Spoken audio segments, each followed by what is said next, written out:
San Juan Macias. Si Juan Macias mapabsanon. Medyo wala siya dagang mutugpo kaniya sa kabantog, kay wala man siya kinaadman ni kaalam. Kaya ang iyang kahibalo, mauman lamang kadtong pagtuon niya sa School of Rosary sa gamay pa siya. Sa lain nga pagkasulti, si Juan kabus og walay nahot, walay mahimo. Gani sa iya ng pagpanimpalad, nahimo lang siyang portiro sa monasteryo sa mga Dominikano sa Lima, Peru, habagatang Amerika. Apan bisan pa niya na, wala kini makahatag o babag sa laraw sa Ginoo kaniya. Hinuon gihatagan siyang dako nga taas dili sa pagkabot sa kalibutanong korona, din kini nagkinahanglan o kalantip sa salabutan o kinaadman.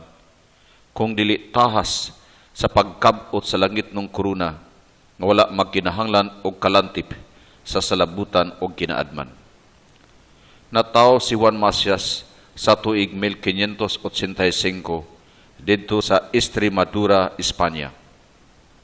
Ang iyang mga ginikanan kabus, og madulom ang hanay sa iyang kinabuhi, kay nailo siya sa ginikanan sa gamay pa kaayo siya. Ang iyang uyuan mao'y nagsagop kaniya, nagmatuto, nagpatubo. Apan wala ang iyang uyuan, makapaedukar kaniya, kay kabus man usab kaayo. Luoy kaayo si Juan. Sa tawhanon nga pagkasulti, ngit-ngit ang iyang kaugmaon. Ang iyang mga kaedad nga mga bata, atuan na sa saring sa unang ang sa primarya. Apan si Juan in town, atuara sa kabadikanhan, kay magbalantay man lamang siya sa mga karnero. Ang iyang kauban, mo lamang ang iyang rosaryuhan. Nagrosaryo kanunay siya, sumala sa iyang nakatunan sa School of Rosary. Bisan si Juan nagpanuigo na og kawhaan katuig, wala siya kasinatian sa palibot, ni sa katilingban, sa sulod og sa gawas. Wala siya kasayuran sa eklesiastikanhong kagubot, ni politikanhong suliran ni adtong panahona sa Europa. Sa laing nga pagkasulti, wala siya kahibaluan sa mga bangis nga panggukod batok sa mga Kristohanon sa nakalinlaing kasukan sa kalibutan. Mo lamang ang iyang nabalaan nga dunay mitubod nga kinaadman iyang nadawat gikan sa langit nung tinubdan sa kahitasan.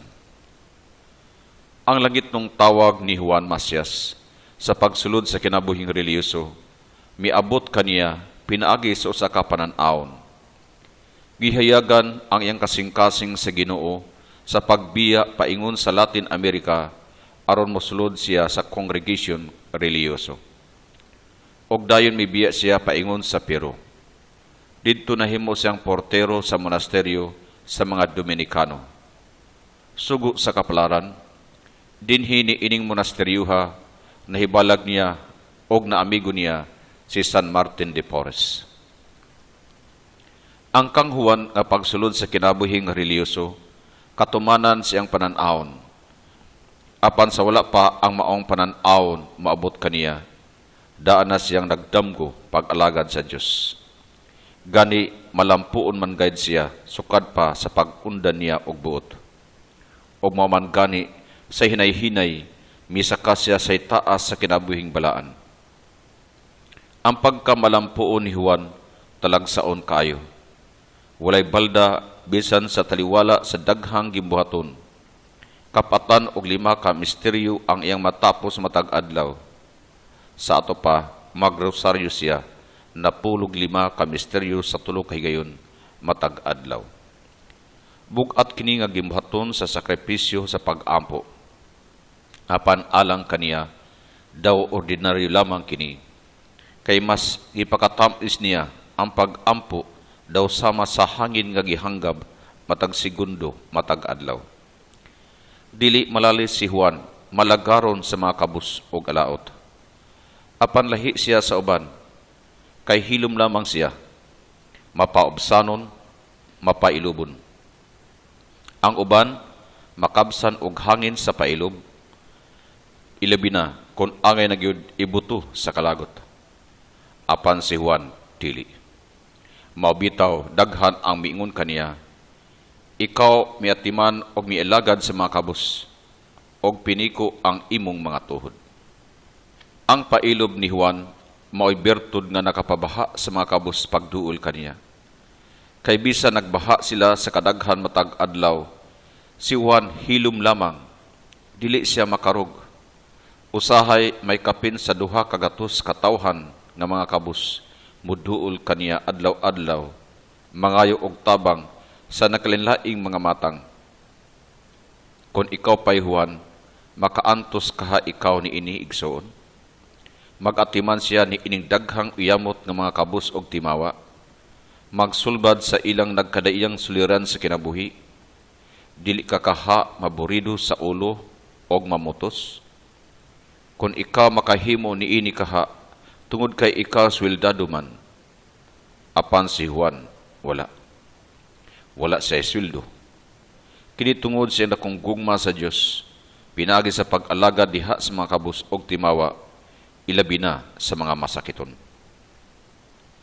Ang gugma ni Juan sa mga kabus, naghingapin, aron duna sa igong ikaatiman kanila, busa mo libot siya sa mga adunahan, aron mangayog hinabang.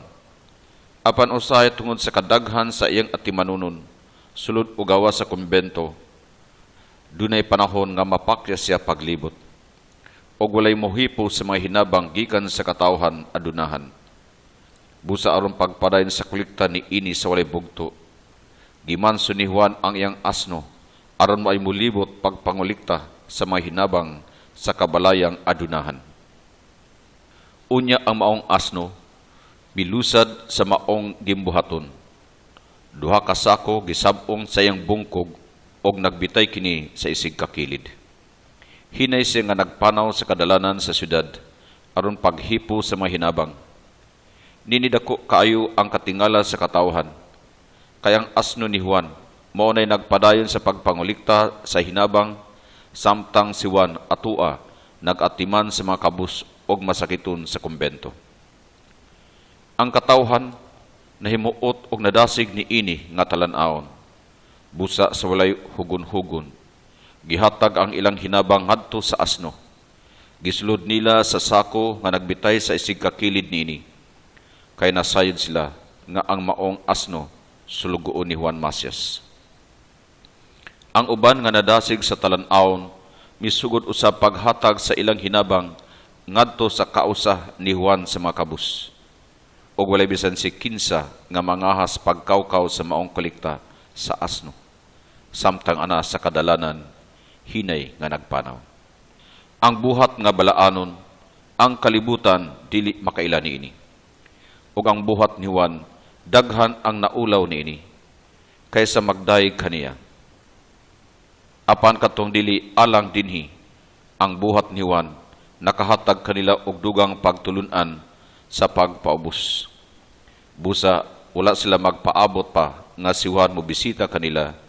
Hinuon, bibisita sila kang Juan sa kumbento, nagdala sa ilang mga hinabang. Ang uban kanila naghimog pakisusi unsa paman ang gikinahanglan sa kausa ni Juan, kay andam sila mobulig kaniya. Ang suliran sa mga kabus, mao ang pagkaon og tambal. Mao kini ang prinsipal nga kinahanglanon nila nga giatiman ni Juan matag adlaw. Apan labaw sa tanan niini, mao nga ang ilang kalagnong kinahanglanon giatiman usab ni Juan. Kay kini mao ang kinatas-ang kakuha ni Juan sa Dios. Busa samtang nangako siya sa ilang material nga kinahanglanon, gitudluan niya sila sa pagtahod og paghigugma sa Dios, og ingon man sa pagyukbo sa katungod og dignidad sa isig katao. Kay ang tanan usara ka anak, linalang sa langit ng amahan. Gitudluan usab sila sa pagrosaryo sa mahal nga Birhen Maria, og sa pagbuhat sa masubsob og sa kanunay, sa paagi sa rosaryo, diha sa pag-ampo nga maghubit sa sugilanon sa dili hitopngan nga gugma sa Dios sa tao.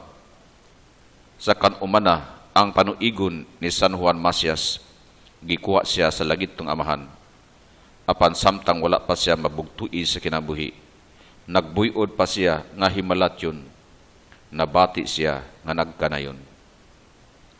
Ania ang akong Ginoong Hesus, og usab ang mahal nga birhin, og usab si San Jose, og si San Juan Evangelista, og mga kasantusan nga kauban. Og dayon nabugtuan siya sa ginhawa, namatay. Ang adlaw siyang kamatayon mao sa Septembre 17, 1645. Sa tuig 1837, gimantala si San Juan Macias ni Papa Gregorio XVI nga balaan, og dili palanggani dugay sa Septembre 28, 1975, si San Juan Macias gikanonisar ni Papa Pablo VI, isip usa ka santo sa simbahang Katoliko.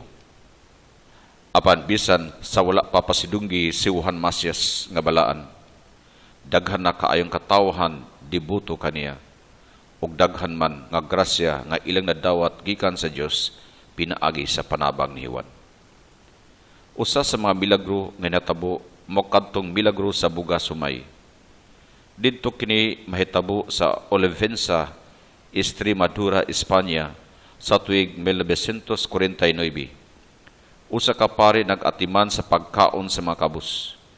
Matag Domingo, iapod-apod ang mga pagkaon ngadto kanila, o kini giandam kanunay sa sinaligang magluluto sa kumbento. Usa ka Domingo niya na, wala malinggati sa kusinero nga wala na di ay bugas humay lungagunon alang sa mga kabus. Moraba ang naandan sa mga kabus matag Domingo, muduol sila sa kumbento aron pagdawat sa ilang bahin nga pagkaon. Ang sinaligan sa kusina, wala siya mahimo sa maong kawadon. Munalay iyang mahimo ang pag-ampo og nagkanayon siya. Panalingini, wala na'y pagkaon alang sa mga kabus.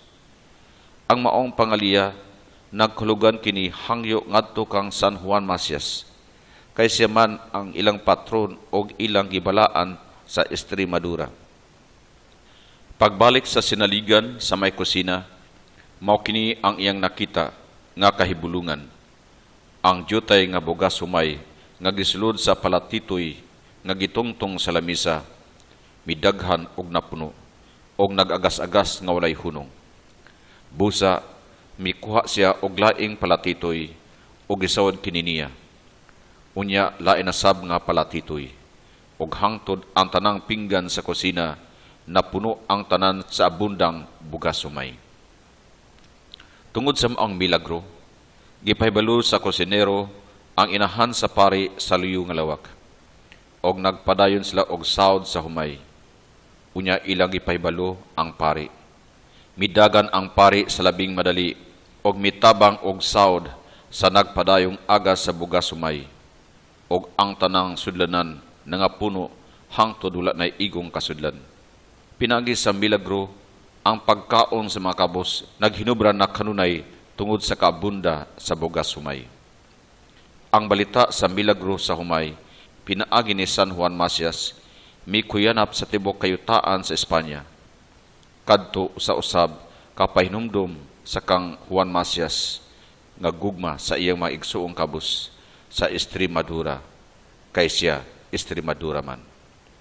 Ang Diyos naghimaya kaniya.